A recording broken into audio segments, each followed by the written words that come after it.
My doctor told me I have throat cancer. What the hell am I going to deal with that? Have you ever been diagnosed with cancer? Let's talk about that. See you in a few minutes. Hey, good evening. How's everybody doing tonight? My name's Lee. I'm back for my second video. Tonight's going to be a little bit about how did I know I had cancer? I've had that question several times from my friends and family. Was it a routine exam? That's what we're going to talk about. What happened is in February of 21, I had a sore throat, kind of like other sore throats and earaches I've had before. The swelling was a little bit different, a little bit concerning. Considering it was pretty significant. I could see it, feel it, touch it. It was big. I went to our GP and had an exam by him. He looks at me, he says, yeah, there's a little bit of redness in your throat and in your ear. Swollen lymph node, that's probably from the infection. So let's go ahead and take some antibiotics and see if we can get that down. So I did. After 2 or 3 days, the pain had gone away. The swelling in the lymph nodes started to go down. As that went down, and that stopped. So I was a little concerned about that. So I started looking on the internet and started Googling swollen lymph nodes. And what I found out was, yeah, if you get a good infection, your lymph nodes can get swollen and they can stay swollen for a while until the infection's fully gone. So I finished my course of antibiotics, but the lymph node had stayed the same. While the swelling had gone down a pretty good bit, it was still there, it was still swollen. So I was like,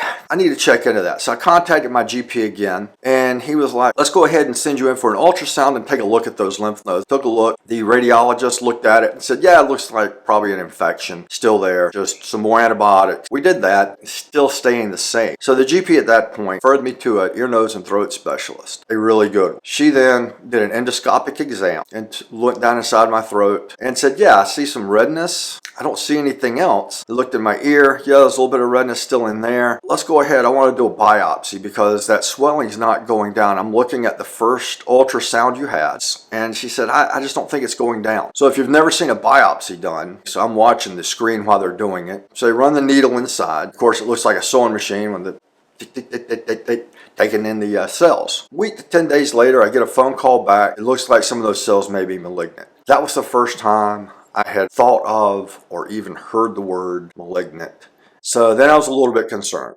The next thing she did is she said, all right, we're going to do a CT scan with dye this time. And let's see where the dye goes and let's see what we find, because this will contrast out the cells and give us a little bit more of an idea of what we're looking at. So we did that, and she said, yeah, it's very concerning. It very well could be throat cancer, and I want you to go see our ENT surgeon and talk to him about it. This may possibly be a surgical problem. So off we go to see the ENT surgeon, which we had a discussion with him. Another endoscope down the nose, into the throat, takes a look in there. From inside, I'm really not seeing a whole lot, but I suspect, looking at the CT scan, looking at the ultrasounds, it looks like you may have throat cancer in your left tonsil. So at this point, I'm not really sure that we're going to have to do surgery, but we won't know till we talk to the oncologist. I want you to go see this doctor.